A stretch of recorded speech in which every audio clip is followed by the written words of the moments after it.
Hello and welcome to another set. ఇక్కడ వచ్చేసరికి which of the following is not a function of ecosystem? Ecosystem యొక్క function కానిది ఏంటి? Energy flow, nutrient cycling, productivity. Productivity I think it's not. Main గా genetic mutation అంటే ఏమన్నా అనుకోవచ్చేమో కానీ genetic mutation is an evolutionary process. It's not a productivity is right answer. Just a minute అండి. So gene mutation అనేది it's an evolutionary process. It's not a part of the function of the ecosystem.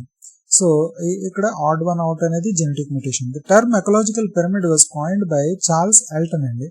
Charles Elton అనే ఆయన ecological pyramid అనే దాన్ని 1927 book animal ecology 1927 book animal ecology అన్న దాంట్లో coin చేశారు.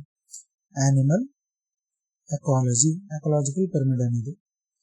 The food webs are more stable than simple food chains. నిజమేనండి. Food webs have multiple interlinks and alternative food sources. మీకు ఇందాక చెప్పాను కదండి, ఒక ఫాక్స్ కి కౌ ఒకటి ఉంది, ఇంకోటి బర్డ్ కూడా ఉంది. ఈ రెండు కూడా దానికి alternative food sources.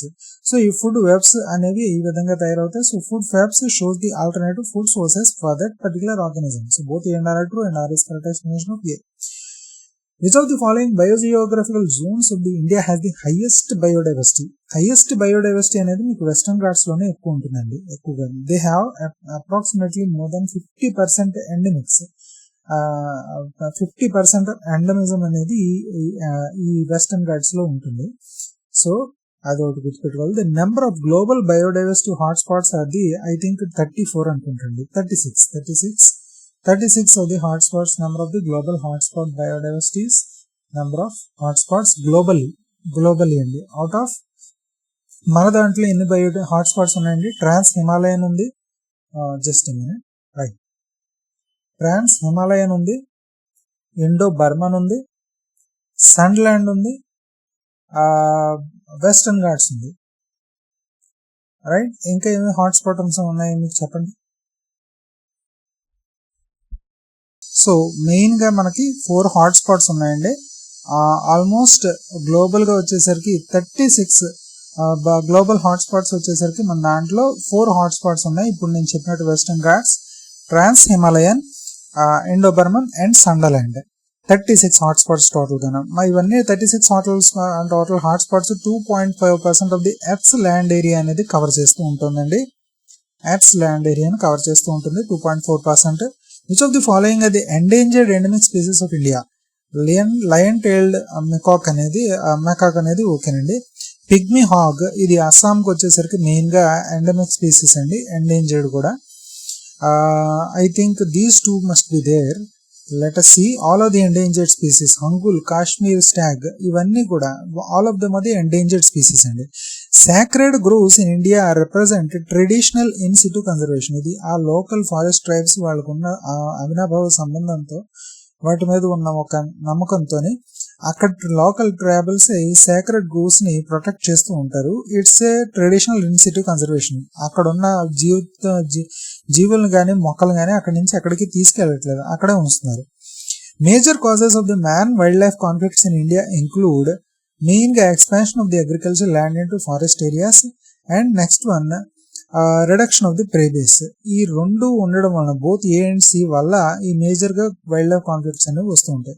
Forest measures protection in India include wild life protection act, forest conservation act, next వచ్చేసరికి Indian forest act 1927.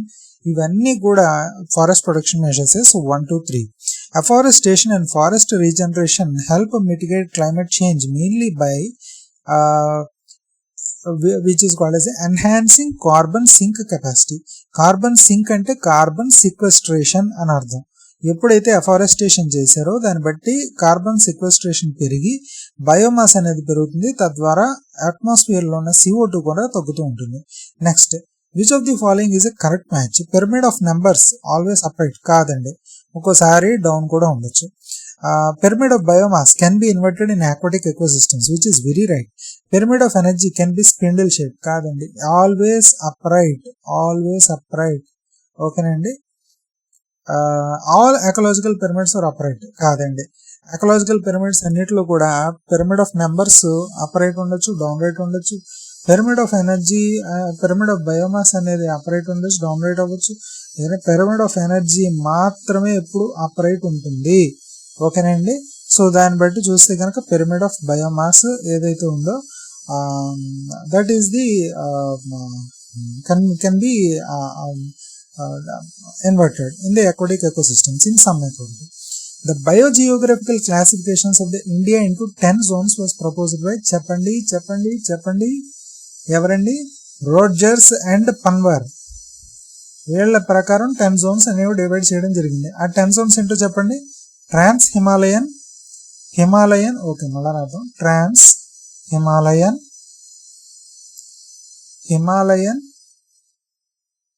Okay, Deccan plateau,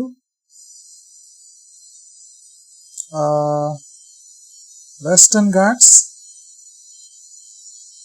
Deccan plateau, Western Ghats, islands, coast. ఇంకోటి ఏముందండి, ఐలాండ్స్ ఉన్నాయి, కోస్ట్ ఉన్నాయి, మీకు ఎరిడ్, సెమీ ఎరిడ్ ఏరియాస్ ఉన్నాయండి. Semi arid areas, deserts. ఇక్కడతో మనకి 8 వచ్చేయండి. ఇంకా 2 ఉన్నాయి. ఆ 2 ఏంటండి చెప్పండి నాకు తొందరగా.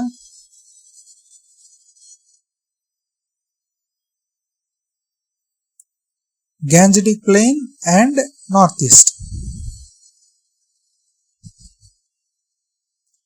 Gangetic plain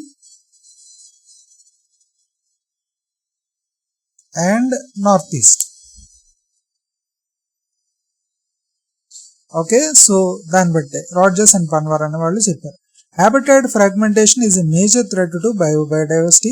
It leads to isolation of population, reducing gene flow and increasing vulnerability to extinction. Both ENR2 and RS correct explanation of A.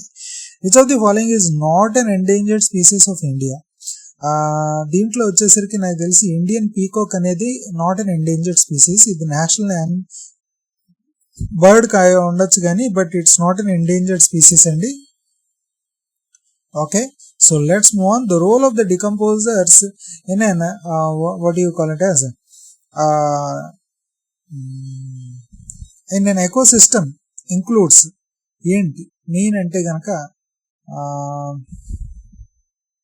They don't fix energy అండి. మెయిన్గా వచ్చేసరికి న్యూట్రియంట్స్ని మినరలైజ్ చేస్తాయి, మళ్ళా తిరిగి భూమాతకి ఇచ్చేస్తాయి.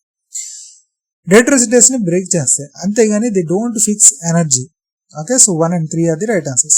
Which of the following are correctly identified as hotspots overlapping India? So hotspots overlapping India వచ్చేసరికి మెయిన్గా Sri Lanka, western Ghats ఇదేమో overlapping India కాదు.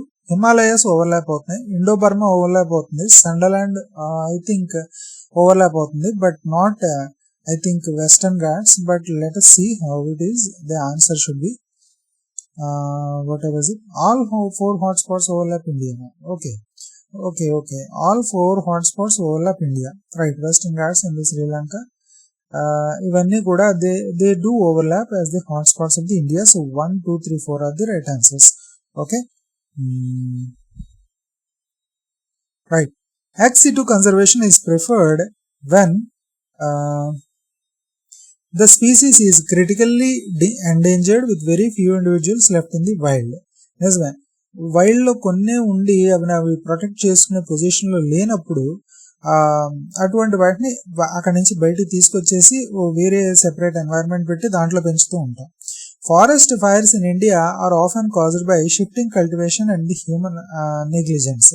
ఓకే, దీనివల్ల మెయిన్గా ఫారెస్ట్ ఫైర్స్ అనేవి కాజ్ అవుతూ ఉంటాయి. Which of the following contributes to the forest regeneration? మెయిన్గా ఫారెస్ట్ రీజనరేషన్కి what do you call it as natural seed dispersal and the gap creation. ఇది ఏదైతే ఉందో అదే మెయిన్గా వచ్చేసరికి మనకి ఫారెస్ట్ రీజనరేషన్ అనేది క్రియేట్ అవుతూ ఉంటుంది. Next one, the wild life protection act 1972 in India provides for schedules classifying the species based on the protection level. Only national parks ఇది అంతా కాదండి. మెయిన్ వచ్చేసరికి schedules classifying species based on their production level. అదేనండి main వచ్చేసరికి wild life production అది. So ఇక్కడతో మనం ఆపుదాం. Next వీడియోలో మనం మళ్ళీ కంటిన్యూ అవుదాం. అప్పటి వరకు సెలవు, టాటా, బై బై, జై హింద్.